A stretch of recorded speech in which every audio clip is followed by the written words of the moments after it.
नमस्कार, स्वागत है आप सभी का यूट्यूब चैनल पर। तो चलिए फ्रेंड्स, आप एग्ज़ाम कोई भी कम्पिटिटिव एग्जाम की तैयारी कर रहे हो, उसमें तो इन सभी से प्रश्न पूछा नहीं जाता है ऋग्वैदिक काल से, जिसमें कि आर्यों का आगमन एवं विस्तार इनके देखेंगे हम लोग। देखिए कितने इंपॉर्टेंट पॉइंट्स इस बुक में जो है दिया हुआ है।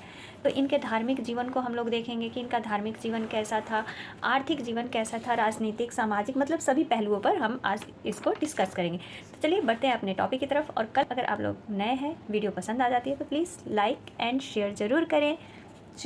तो चलिए शुरू करते हैं ऋग्वैदिक काल को। सबसे पहले इसका समय पूछा जाता है, तो कब से कब तक है, तो 1500 से 1000 ईसा पूर्व तक माना गया है ऋग्वैदिक काल को। ठीक, अब इसमें हम लोग आर्यों के आगमन को विस्तार से समझते हैं। तो देखिए, आर्यों के आगमन के विषय में जो विद्वान हैं उनका एक मत नहीं है। मैक्स मुलर का क्या मानना है, तो मैक्स मुलर कहते हैं कि जो ये आर्य थे उनका मूल स्थान कहाँ था, तो मध्य एशिया था, और इनके मत को सर्वमान्य माना जाता है। ठीक है, कि यानी जो आर्य थे वो कहाँ से आए थे, तो मध्य एशिया से आए थे। इनकी पुष्टि जीव विज्ञानियों ने भी की है। अब देखिए, M17 नामक अनुवांशिक संकेत मध्य एशिया के, जो M17 ये क्या है, एक प्रकार का कैसे, जैसे कि DNA टेस्ट होता है तो वहीं समझ लीजिए। तो अनुवांशिक जो संकेत है वो मध्य एशिया के 40% से अधिक लोगों में पाया जाता है, यानी आर्यों का, और जो कि दिल्ली के 35% से अधिक हिंदी भाषी लोगों में भी मिला है। क्या मिला है, तो अनुवांशिक संकेत मिला है। इस आधार पर जीव विज्ञानियों ने यह निष्कर्ष निकाला कि आर्य जो है कहाँ से आए, तो मध्य एशिया से भारत आए थे। अब इनका मूल निवास देख लेते हैं। कुछ जो लोग थे आर्य थे, जैसे संपूर्णानंद कहाँ से आए थे, तो ये सप्त सैंधव प्रदेश से इनका मूल स्थान था। पेनका एवं हट का कहाँ था मूल निवास, तो जर्मनी में था। दयानंद सरस्वती कहाँ के थे, तो तिब्बत के थे, ये इंपॉर्टेंट है। मैक्स मुलर रीड कहाँ से आए थे, तो मध्य एशिया से। बाल गंगाधर तिलक कहाँ के थे, तो उत्तरी ध्रुव। और गंगानाथ झा ये कहाँ से थे, तो ब्रह्म ऋषि देश इनका मूल निवास था। अब आर्यों का विस्तार देख लीजिए। तो आर्य, ये जो आर्य हैं उनका विस्तार चारों साइड था, यानी उत्तर में हिमालय, इधर पूरब में यमुना नदी, फिर यमुना नदी के जो समानांतर एरिया होगा वहाँ, और अफगानिस्तान, यानी चारों तरफ आर्यों का विस्तार फैला हुआ था। एक ये पॉइंट मेन इंपॉर्टेंट है कि ऋग्वेदी के नदी सूक्त यानी 10वें मंडल में 21 नदियों का वर्णन मिलता है। तो ये प्रश्न पूछा जाता है कि ऋग्वेद के 10वें मंडल में कितनी नदियों का वर्णन मिलता है, तो 21 नदियों का वर्णन मिलता है। ये कुछ ऋग्वैदिक काल की प्राचीन नदियाँ और जो वर्तमान में नाम है नदियों के वो दिया गया है, क्योंकि इनसे भी प्रश्न पूछ लिया जाता है। कि प्राचीन नाम सिंधु को तो वर्तमान में भी सिंधु ही कहा जाता है। अस्कनी, अस्कनी को क्या कहा जाता है, अब चिनाब नदी के नाम से जाना जाता है। शत्रुंद्री, शत्रुंद्री को सतलज के नाम से, विपाशा को ब्यास के नाम से, वितस्ता को झेलम नदी के नाम से, सरस्वती यानी दृष्टवती को घग्गर नदी के नाम से, और परुष्णी नदी को रावी नदी के नाम से जाना जाता है। अफगानिस्तान की कुछ नदियाँ हैं, जैसे कुंभा स्थान कहाँ पर है, काबुल में है। क्रुमो कुर्रम स्थान पर है। सुवास्तु स्वात स्थान पर। और गोमती कहाँ पर है, तो गोमल स्थान जहाँ पर है वहाँ पर गोमती नदी है। अब देखिए, जो सिंधु है, सिंधु नदी है, वो आर्यों की क्या थी, सबसे प्रमुख नदी है, और जिसका उल्लेख सर्वाधिक बार किया गया है। और इसे और क्या, किस नाम से जाना गया है, तो हिरण्ययानी के नाम से भी जाना जाता है। किसको, तो सिंधु नदी को। ठीक है, अब आगे बढ़ते हैं। ऋग्वेद में उल्लेखित दूसरी नदी सरस्वती है, जिसे क्या कहा गया है, नदीत्मा कहा गया, अर्थात सर्वश्रेष्ठ नदी कहा गया है। तो ऋग्वेद में दूसरी जो नदी सबसे जिसका मतलब नाम आया है वो कौन सी नदी हो गई, सरस्वती नदी हो गई। चलिए अब सबसे पहले देख लेते हैं ऋग्वैदिक काल के सामाजिक जीवन कि उस समय सामाजिक जीवन कैसा था। तो ऋग्वैदिक काल में स्त्रियां सभा समितियों में भाग ले सकती थी। ठीक है, ऋग्वैदिक काल में जो स्त्रियां थी वो सभा और समिति में क्या करती थी, तो भाग ले सकती है। वे अपने पति के साथ यज्ञों में भी आहुति भी दे सकती, यानी यज्ञ में भी वो साथ बैठ सकती थी। इस काल में स्त्री शिक्षा का महत्व था, पर्दा प्रथा नहीं था, सती प्रथा का प्रचलन भी नहीं था। देखिए इंपॉर्टेंट मिला ना कि क्या ऋग्वेद काल में सती प्रथा का प्रचलन था, तो नहीं था। ऋग्वैदिक काल में नियोग प्रथा एवं विधवा विवाह का प्रचलन था। आगे समझेंगे कि नियोग प्रथा क्या होता है। नेक्स्ट है हमारा पॉइंट कि आमजू, आमजू का मतलब क्या है, तो आजीवन अविवाहित रहने वाली स्त्री को क्या कहते हैं, आमजू कहते हैं। ऋग्वैदिक काल में वर्ण व्यवस्था कर्म पर आधारित थी, यानी कर्म के आधार पर किसी का भी वर्ण तय किया जाता था, जन्म के आधार पर नहीं। इस काल में मुख्यतः 3 प्रकार के वस्त्र होते थे। ये वस्त्रों से प्रश्न पूछा जाता है, जैसे वास हो गया, वास, अधिवास और नीवी। तो वास क्या होता है, तो मध्य भाग में पहना जाने वाला वस्त्र जो है वो क्या होता है, वास होता है। अधिवास, अधिवास क्या हो गया, तो चादर या ओढ़नी की तरह जो वस्त्र होता था उसको अधिवास कहते हैं। और नीवी, कमर के नीचे वाला वस्त्र नीवी कहलाता है। ठीक है, आगे बढ़ते हैं। ऋग्वैदिक काल में शाकाहारी व मांसाहारी दोनों प्रकार के भोजन का प्रचलन था। यव, जौ प्रमुख फसल थी। ऋग्वैदिक काल में प्रमुख फसल कौन सी थी, तो जौ थी। और शाकाहारी व मांसाहारी दोनों प्रकार के भोजन का प्रचलन था। नमक व मछली का उल्लेख भी इस काल में नहीं मिलता है। देखिए मतलब नमक का भी उल्लेख ऋग्वैदिक काल में नहीं मिला है। ऋग्वैदिक काल में सामाजिक संगठन का आधार क्या था, तो गोत्र या जन्म मूलक संबंध था। यानी जन्ममूलक समानता। गोत्र क्या मतलब जिस गोत्र में बच्चा जन्म ले लिया उसी के अनुसार उसको वो गोत्र मिल जाता था। आज भी यही है। समाज पितृसत्तात्मक था। सबसे छोटी इकाई क्या थी? परिवार, यानी जिसको कुल कहा जाता था। इसका प्रधान कौन होता था? तो कुलप होता था। ठीक है, तो याद रखिए कि ऋग वैदिक काल में सबसे छोटी इकाई क्या थी? परिवार या कुल था, और इसका प्रधान क्या कहलाता था? तो कुलप कहलाता था या कुलप होता था। और उस समय समाज कैसा था? मातृसत्तात्मक या पितृसत्तात्मक? तो पितृसत्तात्मक था। ठीक है, अब आगे बढ़ते हैं, इनके आर्थिक जीवन को देखते हैं। ऋग वैदिक काल एक ग्रामीण सभ्यता थी जहां आर्यों की अर्थव्यवस्था का मुख्य आधार क्या था? तो पशुपालन था। देखिए यहाँ पर सबसे पहले पशुपालन आया है, और फिर कृषि क्या थी? तो वो गौण थी, मतलब कृषि पर इतने लोग निर्भर नहीं थे। सबसे अधिक किस पर निर्भर थे? तो पशुपालन पर। इस काल में गाय का अत्यंत महत्व था। ऋग्वेद में गाय का उल्लेख कितनी बार हुआ है? तो 176 बार हुआ है। ऋग्वेद में गाय का उल्लेख कितनी बार? 176 बार हुआ है। अनेक शब्दों की उत्पत्ति गाय से हुई है, जैसे गोहना यानी अतिथि, गोमत धनी व्यक्ति को कहा जाता है, गोधूली संध्या के समय को कहते हैं ना, गोधूला बेला हो गया। अधनया यानी न मारी जाने वाली गाय, जिसको कि क्या कहते हैं? अधनया कहते हैं। और गविष्टि का मतलब होता है गाय का अन्वेषण। तो इन शब्दों की उत्पत्ति जो है किससे हुई है? तो गाय शब्द से हुई है। आगे बढ़ते हैं।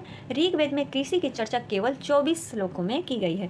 तो ऋग्वेद में कृषि की चर्चा कितने श्लोकों में की गई है? तो 24 श्लोकों में की गई है। इस काल में बढ़ई, रथकार, बुनकर, चर्मकार, कुम्हार आदि शिल्पियों का उल्लेख भी मिलता है, मतलब इन सभी का भी उल्लेख मिलता है।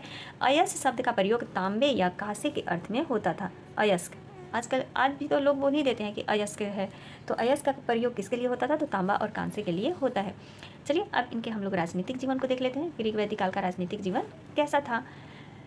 फ्रेंड्स, अगर आप लोग को वीडियो पसंद आ जाती है तो प्लीज़ चैनल को सब्सक्राइब ज़रूर कर दें, नए हैं तो, और लाइक और कमेंट्स में कुछ अगर सुझाव देना हो तो ज़रूर दें। ऋग वैदिक काल में आर्यों का प्रशासन तंत्र कबीले के प्रधान द्वारा संचालित होता था। तो ऋग वैदिक काल में प्रशासन तंत्र जो था वो किसके द्वारा संचालित होता था? तो कबीले के प्रधान के द्वारा होता था, जिसे क्या कहा जाता था? तो जिसे राजन या राजा कहा जाता था। देखिए यहाँ पर ये समझिए कि जो अनेक यानी कुल, मतलब सबसे छोटा इकाई क्या था? कुल था। उसका प्रधान कौन होता था? कुलप होता था। जो परिवार मिल करके क्या बनाते थे? गांव बनाते थे। और गांव का प्रधान क्या कहलाता था? तो ग्रामीण कहलाता था। और अनेक गांव मिल करके क्या बनाते थे? तो विश्व बनाते थे। और विश्व का प्रधान कौन होता था? तो विश्वपति कहलाता था। और अनेक विश्व जो मिल करके क्या बनाते थे?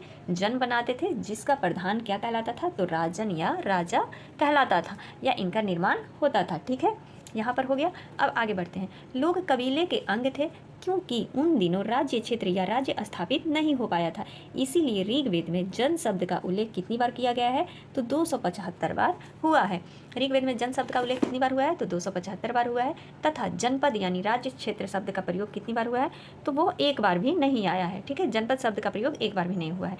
समिति के प्रमुख ईशान कहते थे। समिति के जो प्रमुख होते थे उनको क्या कहा जाता था? तो ईशान कहा जाता था।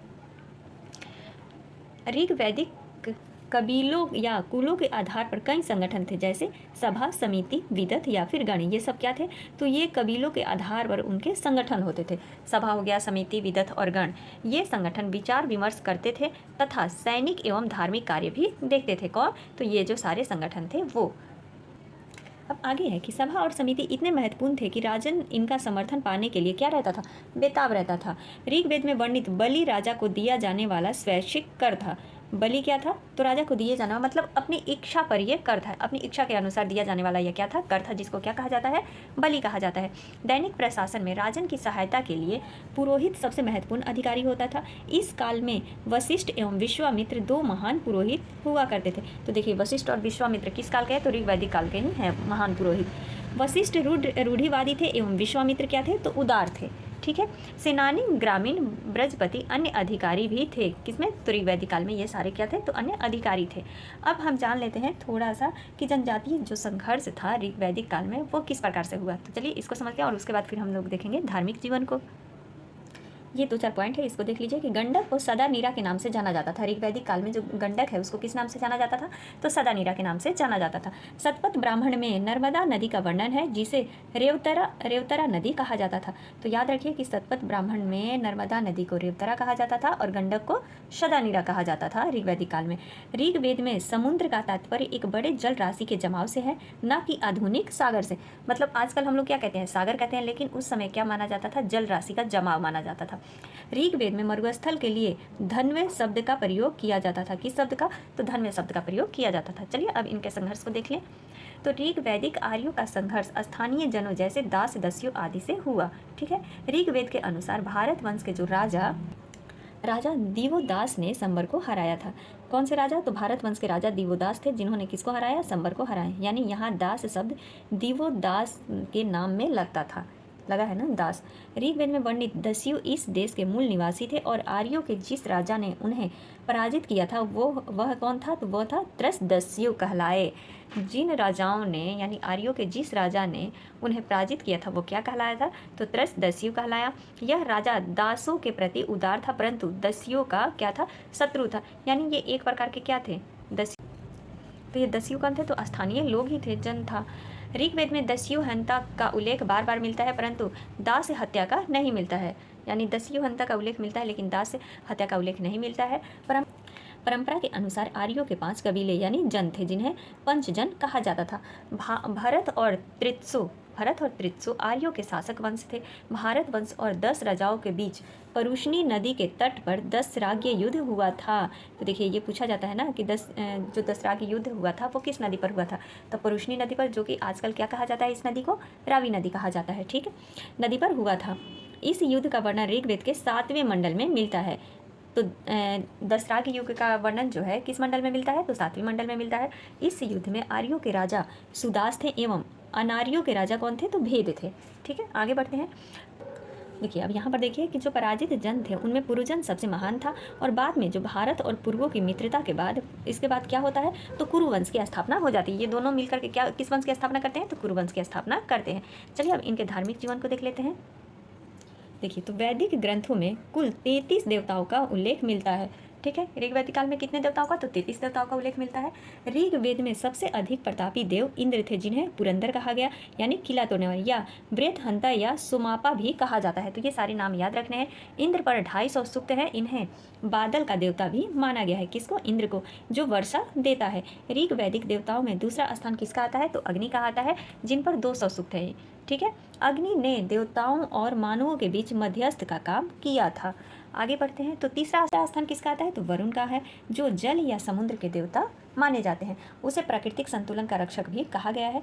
वरुण का उल्लेख 176 बार मिला है। देखिए, वरुण का उल्लेख भी कितनी बार मिला है? 176 बार मिला है। और गाय का उल्लेख भी कितनी बार मिला था? तो 176 बार ही मिला था। ठीक है, तो ये दोनों बातें याद रखनी है। अब ये प्रमुख क्या है? ऋग देवताओं के नाम है कुछ, जैसे सोम किसके देवता थे?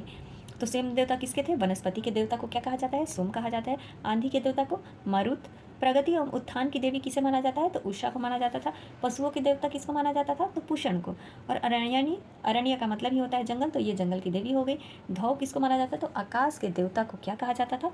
धौ कहा जाता है, यानी ये सबसे प्राचीन देवता थे। ठीक है, तो ये था हमारा ऋग्वैदिक काल।